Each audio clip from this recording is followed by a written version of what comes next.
आज हम लोग ईस्टर की पूजा करते हैं।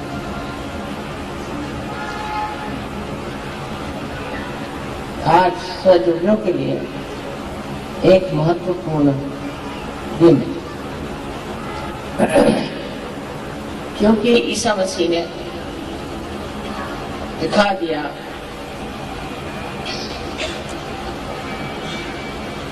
कि मानव का उत्थान हो सकता है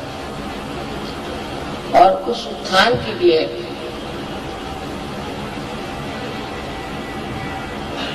हमें प्रयत्नशील रहना चाहिए। जो उनको क्रूस पे चढ़ाया गया उसमें भी एक बड़ा अर्थ है कि क्रूस पर टांगकर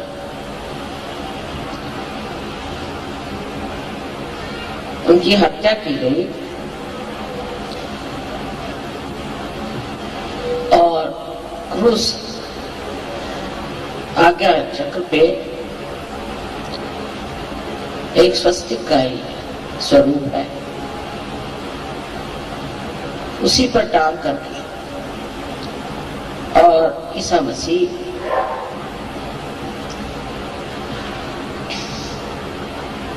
वहीं पे गत प्राण। उस वक्त उन्होंने जो बातें कही उसमें से सबसे महत्वपूर्ण बात ये थी कि उन्होंने कहा कि माँ का इंतजार,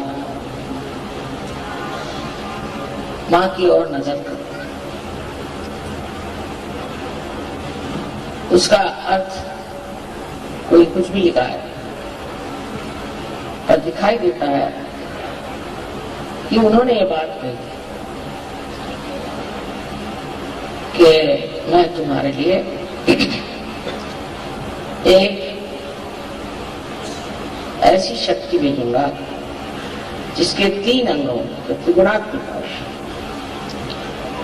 और उसका वर्णन बहुत सुंदरता से किया है कि एक शक्ति होगी वो आपको आराम देगी। आराम देने वाली शक्ति हमारे अंदर जो है वो है महाकाल की शक्ति, जिससे हमें आराम मिलता है, जिससे हमारी बीमारियां ठीक होती हैं, जिससे अनेक प्रश्न जो हमारे भूतकाल के हैं वो सही हो जाते हैं। दूसरी शक्ति उन्होंने दी थी, जो भेजी उन्होंने, वो थी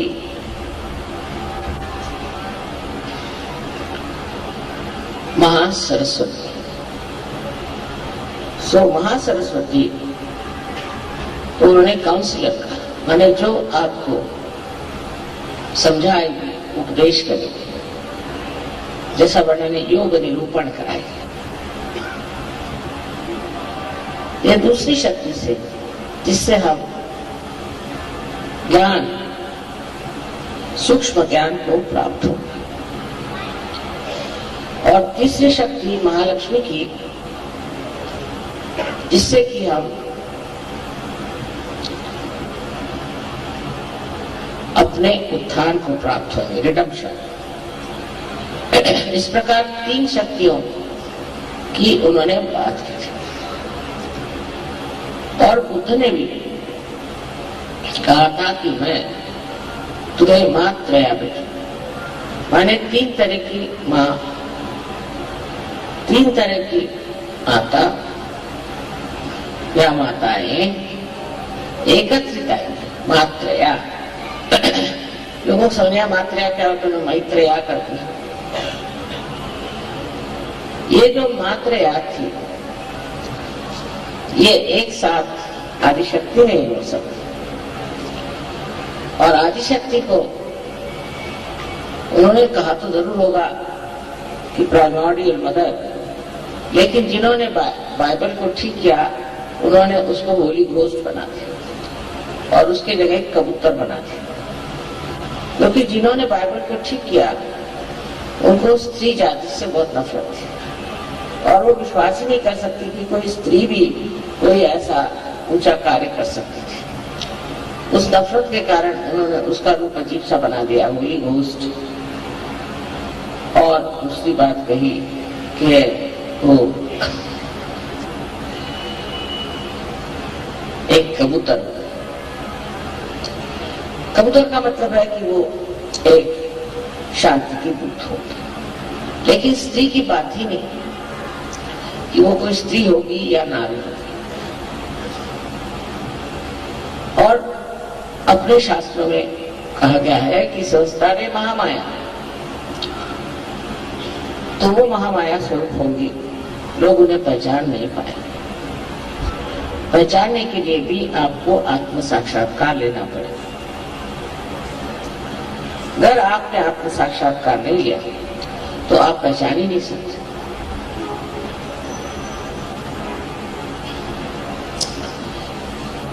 अपने जीवनी में उन्होंने जितना खुलकर कह सकते कहा, न जाने उसमें से कितनी बातें इन्होंने बताई और कितनी नहीं बताई और छुपाई, तो भी कुछ कुछ सत्य उसमें प्रकटित है, उसको वो नहीं बदल सके। सहयोग के लिए ईसा मसीह का आना बहुत जरूरी था। वो स्वयं एक चिर बालक है और ये तो अब सिद्ध हो गया कि वो गणेश का अवतरण है। गणेश का अवतरण संसार में एक ही बार हुआ और वो ईसा मसीह के रूप। इन तीनों का कार्य जिसे हम कह सकते हैं बुद्ध, महावीर और ईसा मसीह, जिस स्तर पे हुआ वो स्तर तपस्या का, और इसलिए मूर्धा में विराट के मूर्धा में इन्होंने कार्य किया और तीनों कार्य में तपस्या का वर्णन कि मनुष्य को तपस्या करनी चाहिए और तपस्या करके ही वो आज्ञा चक्र को भेद सकता है और बाहर जा सकता है। आज्ञा चक्र का भेद होना अत्यावश्यक था, नहीं तो उसके बगैर आपकी कुंडलिनी ऊपर उठ ही नहीं सकती थी। आज्ञा चक्र का भेद ईसा मसीह के उत्थान से, रिजरेक्शन से हुआ। पहले उनकी मृत्यु हुई और उसके बाद उनका उत्थान हुआ। सो हम लोगों के लिए एक बड़ा भारी संदेश ईस्टर में कि ईसा मसीह के उत्थान के कारण ही हम लोगों ने इस उत्थान को प्राप्त किया। सबसे मुश्किल चक्र है इंसान में, मनुष्य में आज्ञा चक्र, क्योंकि मनुष्य हर समय सोचते रहता है, सोच सोच के उसके सर में एक मन की बुलबुले की स्थिति बन जाती है और उससे वो परे नहीं जा सकता, विचारों से परे नहीं जा सकता। जब आज्ञा का भेद होता है तभी आप विचारों से परे जाते हैं। इसलिए ये कहना चाहिए कि अगर ईसा मसीह ने अपने प्राण दे करके और आज्ञा से उत्थान न किया होता तो सहज मुश्किल हो जाता। कार्य तो सभी अवतरणों ने किया अपने अपने स्थान पे, अपनी अपनी जगह, अपने अपने समय पे, लेकिन जो कार्य ईसा मसीह के उत्थान से हुआ ये बहुत ही कमाल की चीज थी। इसीलिए आज्ञा का खोलना कोई मुश्किल चीज नहीं, आज्ञा से ऊपर उठाना कोई मुश्किल चीज नहीं। जितने गुरु हो गए, बड़े बड़े महान गुरु, उन्होंने बहुत कार्य करे, उन्होंने बहुत कुछ ऐसी बातें करी जो जिसके कारण लोगों में जागृति हुई, धर्म के और रुचि हुई और आत्म साक्षात्कार की ओर ध्यान आकर्षित हो। वो अपने देश में आए थे और आए क्योंकि वहां के जहाँ रहते थे वहां के लोगों की जो दृष्टि थी उसमें सूक्ष्मता नहीं थी, आध्यात्म नहीं था, इसलिए वो हिंदुस्तान में आए और कश्मीर में वो शालीमार राजा से मिले। शालीमार ने उनसे पूछा कि तुम्हारा क्या नाम है? तो उन्होंने कहा कि मेरा नाम ईसा मसीह। मसीह माने जो कोई संदेश लेकर आता। और मैं उस देश से आ रहा हूं जहां सब म्लेच्छ रहते। म्लेच्छ माने जिनको मल की इच्छा थी।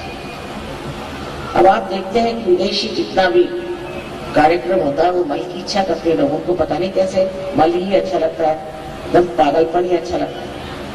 आप उनकी फिल्में देखिए तो समझ में आता है कि ये पागल है कि क्या है। हमारे देश में पहले लोगों को म्लेच्छ कहते थे, माने मल की इच्छा करने वाले म्लेच्छ।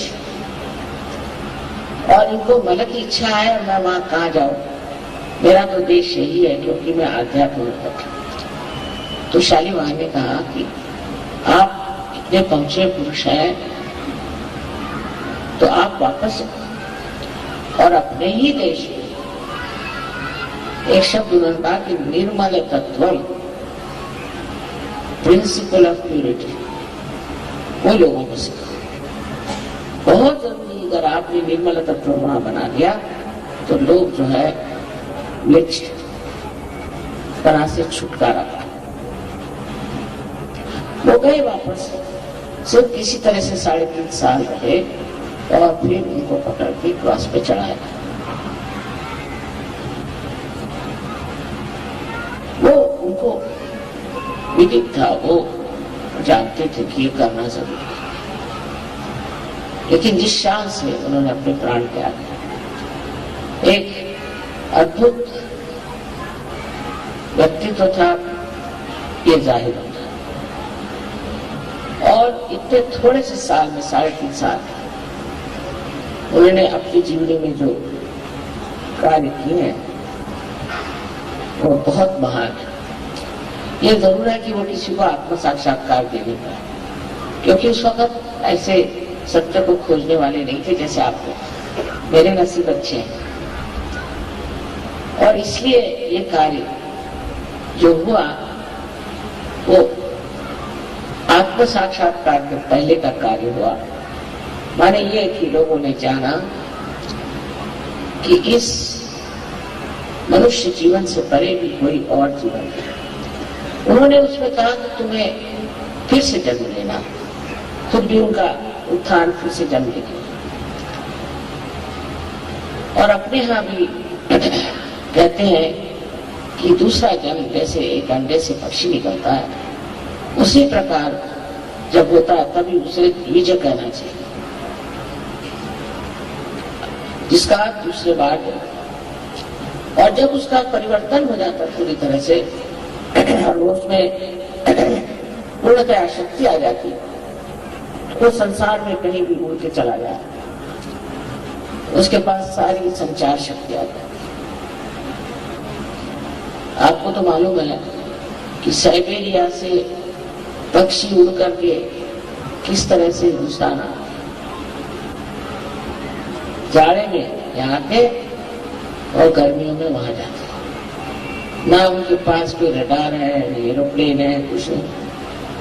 कैसे आते बराबर, उसी जगह आते, जिस तालाब पे पहले आते थे उसी जगह आते। उनके बच्चे भी वहीं आते। एक बार इन्होंने प्रयोग किया, एक्सपेरिमेंट किया कि कुछ बच्चों को छुपा,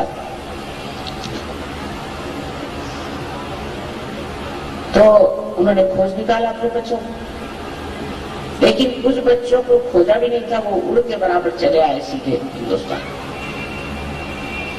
उनका कोई अगुआ नहीं था, उनको कोई बताने वाला नहीं था, वो आ गए ठीक से। इसे कहते हैं कि परमात्मा ने सारी व्यवस्था सारे संसार में इतनी सुंदर कर दी। वो किस लिए कि हम अपने रिजरेक्शन को प्राप्त करें। मैं तो इसको ब्लॉसम टाइम कहती हूँ। इतने लोग आज आप यहाँ बैठे हैं, ऐसे ईसा मसीह के सामने कहा था, और इससे हजारों गुने और जगह लोग हैं। देख करके बड़ा आश्चर्य होता है कि ईसा मसीह के सामने ये सब लोग नहीं थे, और नहीं कोई जानता था कि आत्म साक्षात्कार क्या है और आत्म साक्षात्कार प्राप्त करना क्यों जरूरी है। आज भी अपने देश में भी ऐसे हैं अंधे लोग जो नहीं समझते इस बात को, पर हमारे यहाँ जो महान गुरु हो गए उनकी वजह से एक बड़ी भारी समस्या दूर हो गई है कि लोगों को इसके बारे में मालूम। सब जानते हैं कि हमें दूसरा जन्म लेना है, अपने को पहचानना है। सारे ही इतने सूफी लोग हैं यही बात कहते हैं। इतना ही नहीं, पर जो कुछ भी शास्त्र लिखे गए हैं, कोई से भी धर्म है, उसमें भी यही बात कहते हैं। आज का दिन इसलिए हमें मुबारक है कि आज तो बंगाल का नया साल है, और इसीलिए इसके पुनरुत्थान की भी बात हो सकती है। ये पुनरुत्थान आज बंगाल में हम लोगों ने जो मनाया है, इसका जरूर फायदा बंगाल में होगा।